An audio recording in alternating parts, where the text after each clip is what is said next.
from her assignment by NASA. She was set to become the first African-American resident on the International Space Station. But without explanation, NASA sent out a statement saying she had been pulled from the assignment and replaced. Dr. Epps, a former employee with the CIA, didn't issue a statement or explain her booting. But her brother did on Facebook. He wrote before deleting the post, "My sister, Dr. Jeanette Epps, has been fighting against oppressive racism and misogynists in NASA, and now they're holding her back and allowing a Caucasian astronaut to take her place." NASA issued a statement saying diversity and inclusion are integral to mission success at NASA, and we have a diverse astronaut corps reflective of that approach.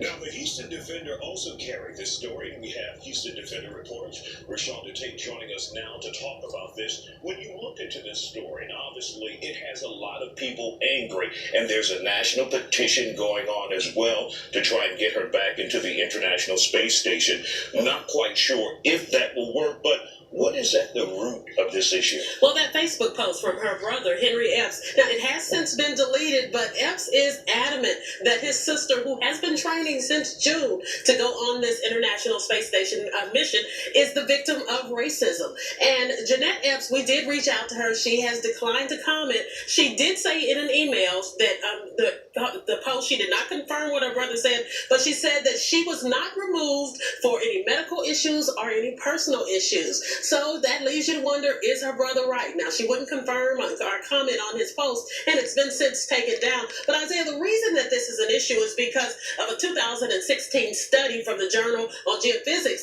said that women in the space station, in the space science field, actually 90% of people in this survey said they are victims of racism or sexism. And this is from all those who participate, not just blacks, not just one particular group, but all of them said. That is right. Women of color said they 90%, 40% of women in general said that they had experienced some type of racism or sexism. So that's why this is a concern. And those people that are on MoveOn.org, this petition that was not started by Jeanette Epps or her brother, these are people that just got together and they want some answers from NASA, and NASA isn't saying much. Now, will NASA likely receive any backlash as a result of this? I saw that they will bring her, Dr. Epps, back to Houston and base her here. But will they receive any backlash from what you've seen so far on social media? This is actually not the first time that NASA has quietly removed someone from the space station, but usually there is some type of reason. A former astronaut was removed because he had German measles, and they don't comment much. But I can tell you the public is not taking this lightly. That MoveOn.org petition has already gotten about 3,000 signatures, and they are demanding that NASA do something. So I don't think this is one that's just going to go quietly away.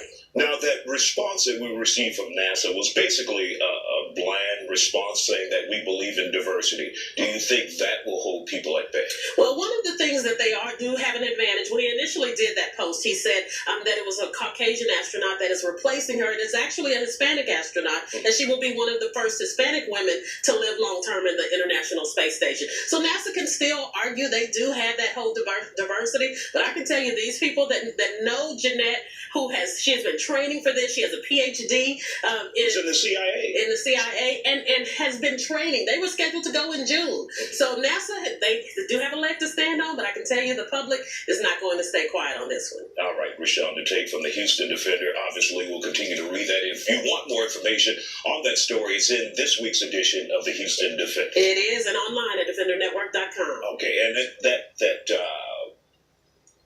petition again, where can we find that? MoveOn.org, and then we have a link as well on Defender Network. All right. Thanks for that, Rashonda Tate from the Houston Defender. And we'll be back with more Factor Uncensored. We're going to talk about the millennials. Do you believe 1 in 6 actually have $100,000 in their bank account? I don't believe that. DJ